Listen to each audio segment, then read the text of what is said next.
continuing story of Peyton Place.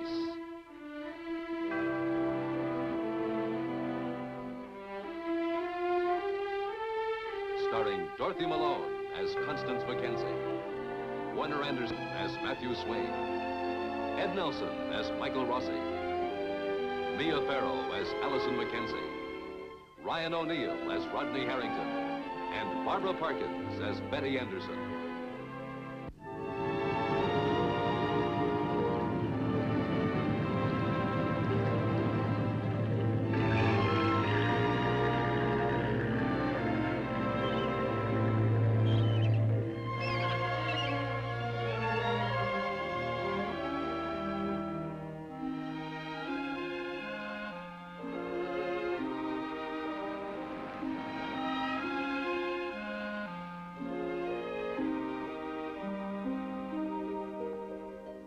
Rodney Harrington greets this morning with bitterness and disappointment.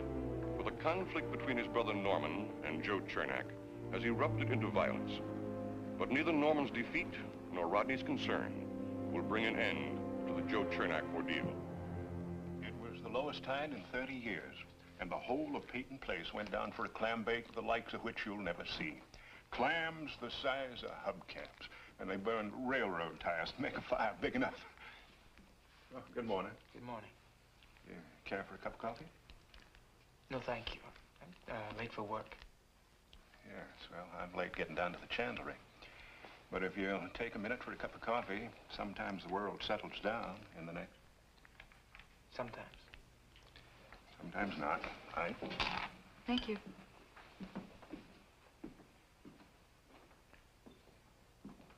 I gotta talk to you, Rita. Is Norman all right? No, he's not all right.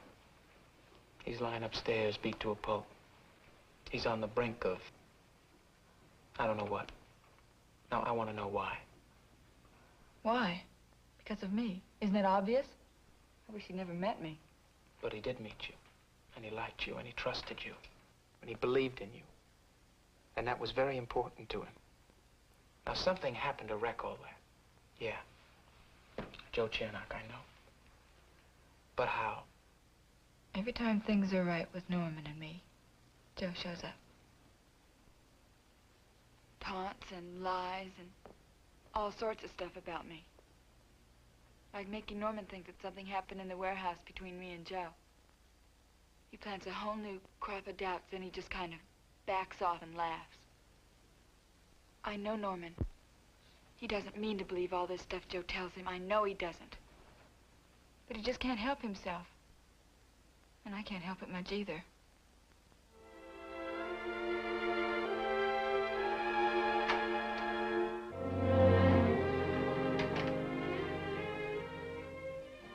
Hello, Allison.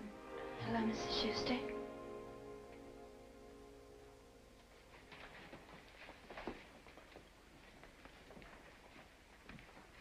Hello. Mrs. Carson? Yes. I'm Doris Schuster. I'm delighted to meet you. Well, it's ridiculous that we haven't met before, especially in a town the size of Peyton Place. It's my fault entirely. I've just been neglectful. Well, I feel as if I know you already. Allison's told me a great deal about you. Oh? How is Kim? Oh, she's coming along very nicely. I must say that a lot of the credit belongs to you. Your daughter's a remarkable young woman, Mrs. Carson. Thank you. Actually, that's one of the reasons I came by today. I thought we really should meet before tonight. That's very considerate of you. I must apologize for the late notice, but I'm so glad that you accepted. Your feelings must be as confused as mine to find our husbands in such sudden disagreement. Yes, they are. Well, perhaps we can help to smooth the waters. Perhaps. That makes my second reason for coming rather delicate. I've come to ask a favor. Allison, could you possibly look after Kim tonight? Oh, well, I know it's an imposition. Perhaps you could persuade her, Mrs. Carson. I'm afraid that That would be for Allison to decide.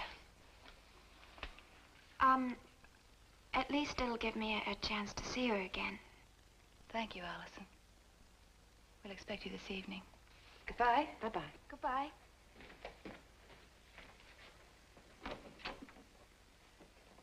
That was very unwise of you. Well, you accepted to go to dinner, didn't you? Your father felt it was important. Why? Well, if he's going to be the editor of the Clarion, he has to get to know Mr. Schuster. Why, so we can attack Mr. Schuster again? Allison, your father did what he thought was right. The better he knows Mr. Schuster, the less chance there is of more conflict. Then why do you object to my taking care of Kim tonight? Are you trying to prove some sort of point? Only that I'm not afraid either. Afraid of... of what? To go back and take another look at the Schusters myself.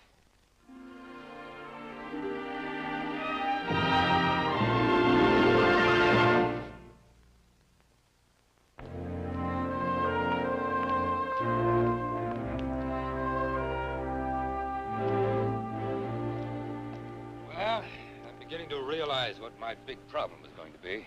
And what's that? Small talk. No, I'm serious. You know, it's one thing to drop in on the desk sergeant every morning, and it's another thing to chat with him about everything from the weather to the weather, just to convince him that I'm a stout chap. Once I've convinced him, then he'll tip me to what's going on in Peyton Place. You're beginning to get the feel of it, and you're absolutely right. So you'll be tempted to spend as much time as possible sitting behind your desk, and you have to fight that. Because in a small town, desk time is wasted time. You have to pound the beat. To get a hold of yourself, grit your teeth, and be prepared to spend an awful lot of time listening to the small talk about the minutiae of the world. I'm worn out already. Let's see now, there's the mayor's office. Twice a week. City council. Mm-hmm. The Chamber of Commerce, Doctor's Hospital, the State Highway Patrol. They're all on your regular beat, and they're on a checklist in the office. What is it? Strange mind works. You know, the first day I came back after prison, I wandered through this square. And if the pillory had been 1 foot to the right or left out of place, you'd have noticed it. See, the pillory, the cannon, the bandstand, they're all living and breathing things to people born and raised in Peyton Place. I saw George Anderson sitting on the bandstand here, sitting and staring. We talked, you know, about the war, of course, and how heroic we both had been. And he told me, Elliott, he says, wherever you go, dig yourself a good, deep foxhole because you're going to need it. And I was so full of my own problems then, you know, whether or not there was anything for me in Peyton Place, and could I rebuild? And then I looked at George, hunched over, crushed under the sheer weight of living. I don't think I ever felt sorry for myself again. Mark, there's a phrase in there I always get a kick out of. Paid to the order of Doctor's Hospital, 10,000 and no hundreds. Sounds so simple, huh? You know, there are no conditions with that. He never said a word about how we should use it. I suppose that'll be left up to the administrative committee. Yes, they usually have the jurisdiction. Probably a long list of projects. Yes, and the first that comes to mind would be to knock down a few walls. Enlarge surgery as much as possible. We need that, there's no question there. And we could use a standby x-ray unit, and the doctors' and nurses' lounges could stand modernizing. There's no argument. As a matter of fact, there are probably enough uses for this money to provoke a lively debate on what to do with it. I think I may make that debate a little more lively by making a recommendation of my own. Well, I'd be happy to follow your recommendation, Michael. Once I knew what it was, and if I approved. Well, I'm not quite sure myself, really. Whatever it is, it'll be something more than what's involved with the practice of medicine in Peyton Place.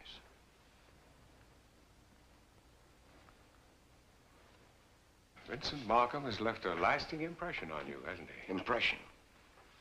He turned me inside out. Yes, I know. I saw it happen. Was it so obvious?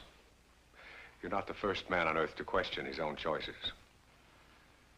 I know, but I never interrogated myself with such vigor before. He could die in Peru. Not if he's careful. It's possible. He has a lot of courage, more than most of us, and he has my daughter. That's right. Talking about Vincent Markham, I completely ignored the fact that Claire is going away with him. Oh, Claire's broken away now, and that's good. For Claire herself, for my wife, for me, she belongs to a man that I wouldn't have picked for her if I'd had the wisdom of Solomon, and that's good, too.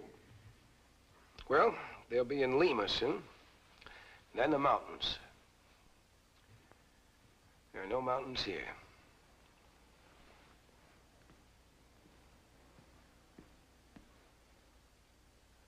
Doctor, with your permission, I'm going to fight for the use of some of that money for a project of my own.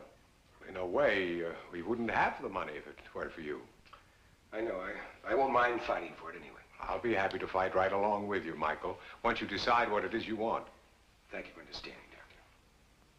Oh, I understand. You don't want to end up like me. It isn't really a question of ending up like you, Doctor, because I'm not just like you.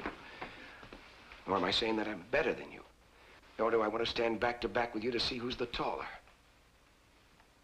I mean, maybe it's just that I want to take a measure of myself.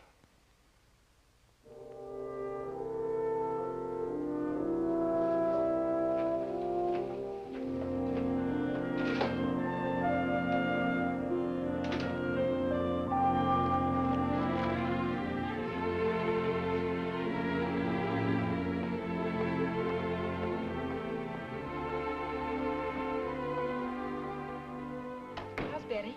Oh, fine, Rita. I bet she finds hospital work interesting. She likes it. Hello, Mrs. Anderson. Hello, Mrs. Schuster. What a nice surprise. May I join you? Oh, please do. Thank you. I'll just have some black coffee, thank you. Okay. I have some work to do in the stockroom, so if either of you want anything. We'll shout. You have no idea how happy I am to see you.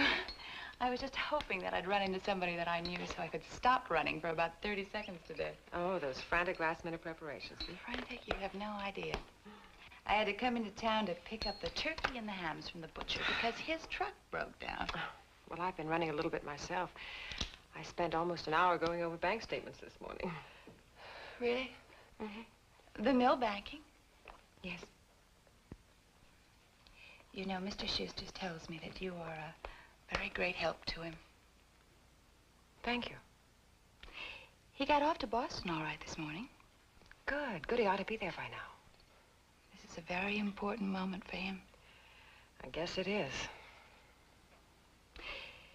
He's been so preoccupied with this report. What do you think Martin Peyton's reaction will be? I don't know, Mrs. Schuster. I couldn't even guess. But you want to know something? I'm not sure it's important. Oh, but it is. Oh, well, it's everything. The decision itself was everything. Your husband's decision. He made it, and he stuck by it. You know, I have worked for a lot of years as a secretary, and it's good to see that kind of courage in an office. Yes, I'm sure it is. Well, this has been lovely. Goodbye, Mrs. Anderson. Goodbye, Mrs. Schuster. I'll see you soon.